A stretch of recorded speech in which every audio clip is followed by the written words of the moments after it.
Hey, what up guys? This is Kate. Welcome to my channel.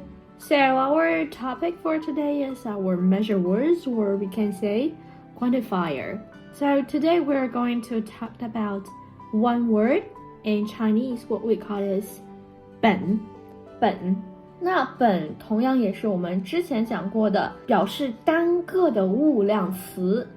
物量词呢，大概意思也就是说是物体的一个数量词。So here's a tip for you. 本呢作为量词时，它在口语中通常会在后面加一个儿化音。那这里面的我们的儿化音放在结尾呢，其实有点像我们英文中的卷舌音所以我们直接连在本子的本后面就可以了。一本儿 ，for example， 一本书。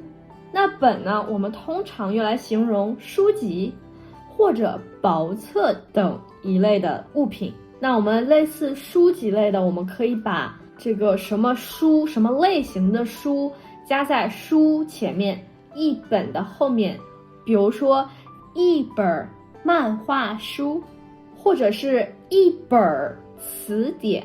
那其他种类我们类似书籍的还有什么？还有我们类似薄册的东西，比如说相册，我们就可以用一本相册，或者呢我们小时候的噩梦练习册，对不对？我们也可以用一本来形容，一本练习册，或者我们小时候写的日记，一本日记，一本作业本。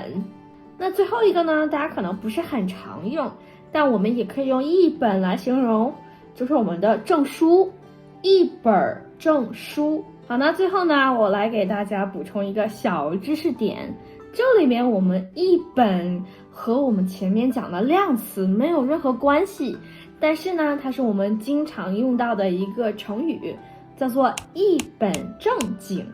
这里面的本就不能用儿化音啦，因为它不是量词，对不对？那我们一本正经是什么意思呢？这里面它形容庄重且严肃且非常的认真。那这个词呢，其实它多用于贬义，不知道大家有没有听说过一本正经的胡说八道。那这句话是什么意思呢？我来给大家一个情境，大家应该就能理解。当时我在学英语的时候，我们的外教他非常喜欢和我们开玩笑，当他说一件事的时候，他其实这件事不是这个样子，或者是他压根儿不知道这件事到底是一个什么样的原理，但是他会特别严肃认真的和我们在说这件事，然后我们所有人都信了他，但最后其实发现他是在一本正经的胡说八道。虽然两个词是相反的意思，但我们连在一起就会说这个人特别的油滑假正经。好，大家学会了吗？ So if you like this video, please subscribe my channel and don't forget to give me a like. So see you in my next video. Bye bye.